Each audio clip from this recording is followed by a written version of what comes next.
it's me, Ebony, and I'm back with another video. And today is the day that I wanted to come on and talk to you guys about what the Lord ministered to me in my heart to minister to you guys and whatever it is that you're going through. And today I wanted to talk about the Lord.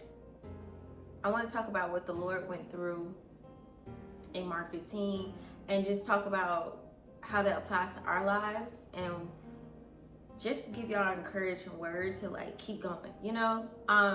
When you're starting off in purpose, when you're starting off doing something that you never did before, don't expect it to be perfect. And I spoke about this in my previous video, but this is like a continuation of when you already put your foot out there, or you've been put your foot out there and it looks not what you expect it to look. It doesn't look pleasing to you. But I'm here to let you know, don't get in your head. Don't start overthinking.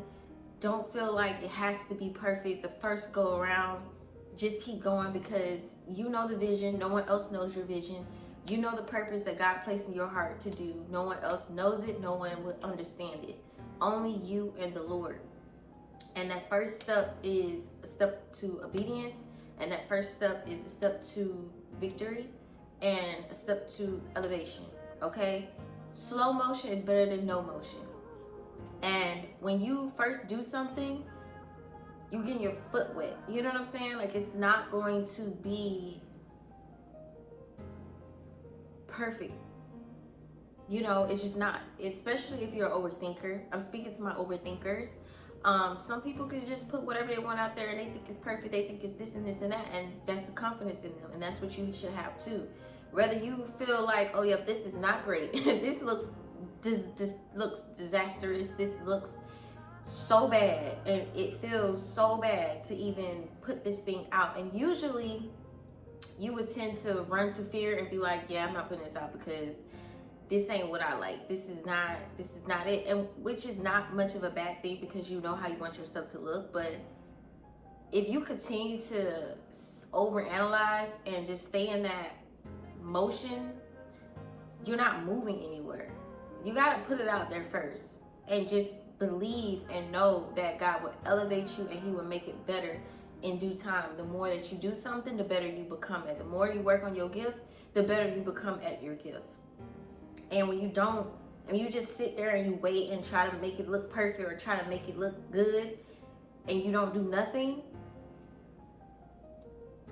you're slowing up the process. And I'm not saying for the people who feel like, okay, I know what I want to do, but it has to look like this. I gotta have this and I gotta have that. That's understandable, but when it's month 6 or month 3 and you're still in that same position, you have an understanding, but you just gotta put it out there, because you know your vision and you know your purpose. And in order to get to that ending point, how you know it's going to look, you got to go through the steps. You got to go through the emotions. You got to go through the spiritual warfare. And that spiritual warfare is that resistance, that tug and pull of not wanting to do it because it's not what you want it to look like, or not wanting to do it because it's just a mental fog for you. But you know what you want to do, but at the same time, you just can't push your foot to do it. It's like the paralyzed man that I spoke about in Matthew. When God was telling him your sins are forgiven, and he was able to move. He was able to do what he had to do because there was something that was deep inside of him that he needed to be released from. And that specific word that God gave to him made him move again. He believed again. For whatever it is that he was struggling or paralyzed in, God healed him and told him that his sins are forgiven. He was able to move and walk. And for me, speaking of me giving this motivation and this encouraging word that the Lord gave to me to move and to give to you guys, is to give you that unction to move, to get out that but get out that paralyzing mindset of not moving. Okay?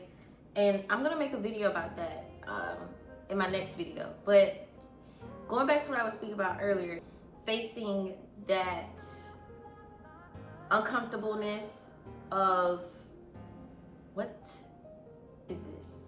And is really just overthinking. Okay? And I say that because I always like to show y'all my scars, because at the end of the day, I'm not perfect.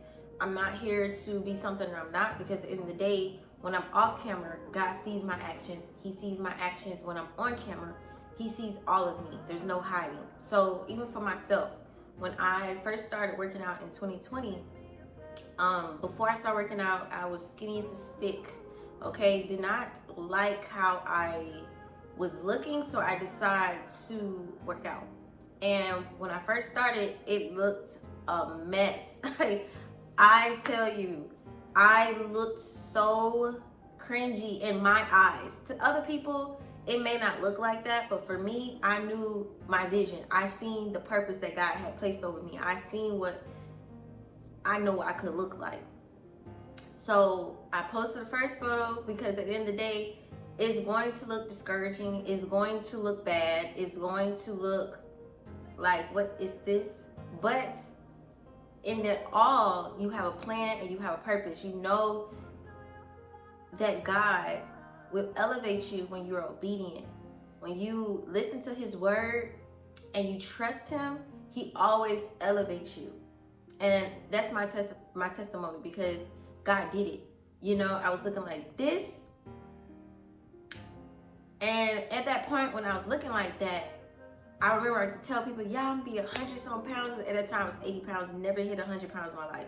And I was like, yeah, I'm gonna be 100-some pounds, I'm gonna be 120, whatever, this and this. And then there were certain people that I was around that laughed at it. They mocked it. They, you know, made fun of me, even in pictures and stuff like that, when I was this size. So I took that as motivation to know it has to look bad, because at the end of the day, God will get the glory, and God will make your enemies your footstool. Now they're gonna be looking at you how you did it. How did you get out the bondage? How did you even become this person?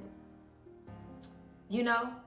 And that's just to let y'all know that if God can do it in that way, in that particular way, in that particular time, he can do it in your purpose, in your career, and whatever it is that you're doing right now. Because like I said, even in Matthew 15, when Jesus told these people my purpose and my plan for this earth, and he was doing the healing, he was talking to his disciples, he was letting them know, like, this is what's going to happen. There's his disciples that understand what his vision, his plan was, his purpose was, but they just knew the things that he was doing. They knew the walk with him. They trusted him. But when God kept telling them, like, I'm going to die and I'm going to raise in 3 days, they didn't really understand. And God was telling them, I need y'all to come and sit with me, because the flesh is weak, but the spirit is willing. The spirit is willing, the flesh is weak. I need y'all to come sit with me and pray with me for at least an hour. But they kept falling asleep. And then Jesus was saying, okay, my time is here. You know, before all this happened, Peter was saying, I won't betray you, Jesus. I won't betray you. That's not going to happen. This and that and third. But Jesus was telling him to pray, because God knew temptation was going to be there. God knew the spirit is willing. Peter's spirit is willing, but his flesh was weak. When he seen what he saw, it made him deny Jesus, like Jesus told him. So when Jesus was telling them this is what's going to happen, Jesus was mocked. He was spat at. He was beat. He was just tortured. And I can only imagine the people who watched Jesus get this torture, how they were looking at it like, dang, like, this is bad. Like, Jesus, you said you do this, you do that. Why are you not saving yourself off the cross? And there were people that was mocking him. There were some people that was genuinely concerned, and there were some people who were just straight up mocking him. Like, yeah, you say you're gonna do this, you say you're gonna do that, but what happened? Why I look like this? Why I look like that?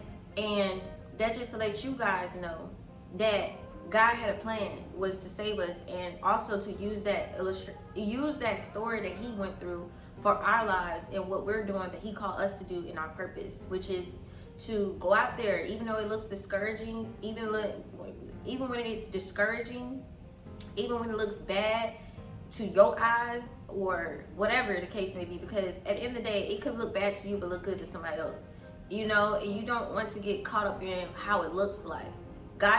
Jesus didn't get, which is God, did not get caught up in what it looked like. He knew God had a purpose and a plan. He knew he had a purpose, and he knew he had a plan for what it is that he was doing. The reason why it had to look bad, because the Roman officers was even looking at him when he died, went through all that stuff. They finally came to the realization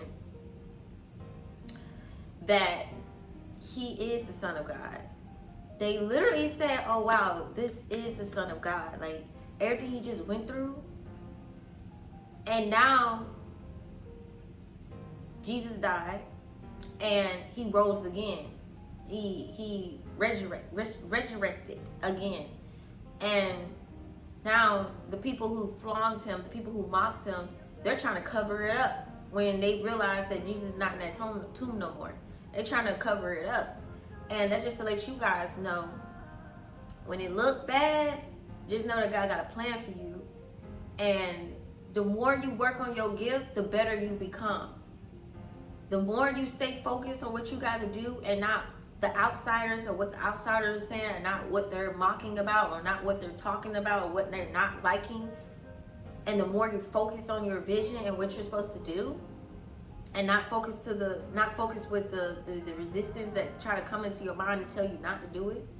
When the more you focus on what God says in his word and not what you see, the better you will become, the more elevated you will be, and the more that you will succeed in what God always intended you to succeed in. Okay? And I'm not saying that it has to look horrible, because you can put out some work and look great. You like, yes, this is perfect. That's good. Keep going. But for the people who overthink, the people who feel like everything they put out is a mess, is not what you want it to be, keep putting it out there. And the more you do it, you can look back on what you can fix in the next video, or in the next content, or in the next thing that you're doing in the real world, whatever it is. Okay? So that's just all that I wanted to come on here and say, is to tell you guys to keep going. Don't allow your inner thoughts that are negative to get in the way of your destiny. Don't allow the accusation, don't allow the validation that you get or you don't get to get in your way of your destiny. Keep going and know that God got your back. And until next time, I'll see you guys then.